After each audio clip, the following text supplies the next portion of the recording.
మీ అందరి కోసం తెలుగు సూక్తులు. ఇవి ప్రతి ఉపాధ్యాయుడు పిల్లలకు కూడా చెప్పి ప్రార్థన గీత సమయంలో కూడా చెప్పించవచ్చు అన్నమాట. ఓకేనా? స్టార్ట్ చేద్దామా మరి. 1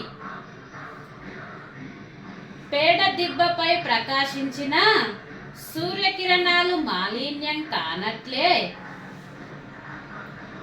దృఢ సంకల్పంతో ఉన్నవాడి మనస్సు ఎవ్వరూ పాడు చేయలేరు. దీన్ని చెప్పింది ఎవరు?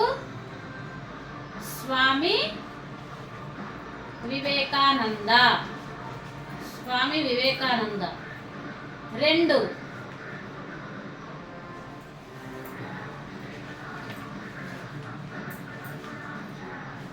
రెండోది వచ్చేసి నేస్తమా నిలబడడం నేర్చుకో, ఒంటరిగానైనా కలబడడం నేర్చుకో ఒక సింహంలాగా.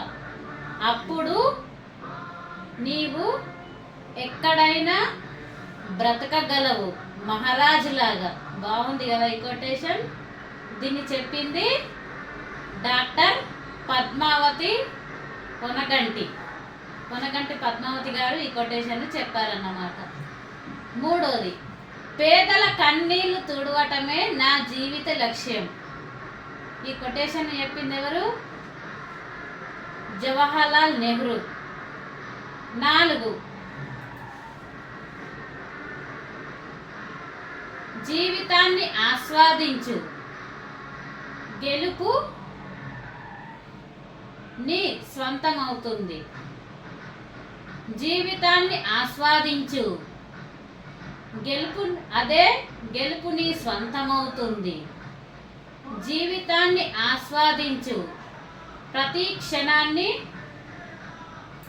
ఆస్వాదించు.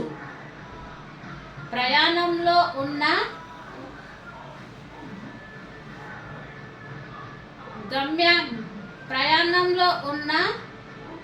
గమ్యాని కంటే గొప్పది. సమయాన్ని స్నేహితుడిగా చేసుకో, అప్పుడే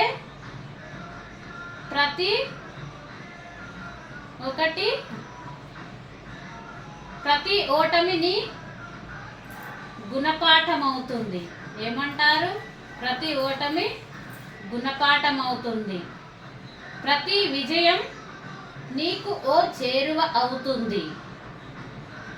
నవ్వుతూ ముందుకు సాగు. ఆత్మవిశ్వాసమే నీకు ఓ శక్తి అవుతుంది. జీవితాన్ని ప్రేమిస్తే గెలుపు నీదే సొంతమవుతుంది. ఏమంటారు? నా కొటేషన్లు కనుక మీకు నచ్చినట్లయితే మమతా భక్తి ప్రపంచం యూట్యూబ్ ఛానల్ని సబ్స్క్రైబ్ చేయండి, లైక్ చేయండి, షేర్ చేయండి. ధన్యవాదాలు.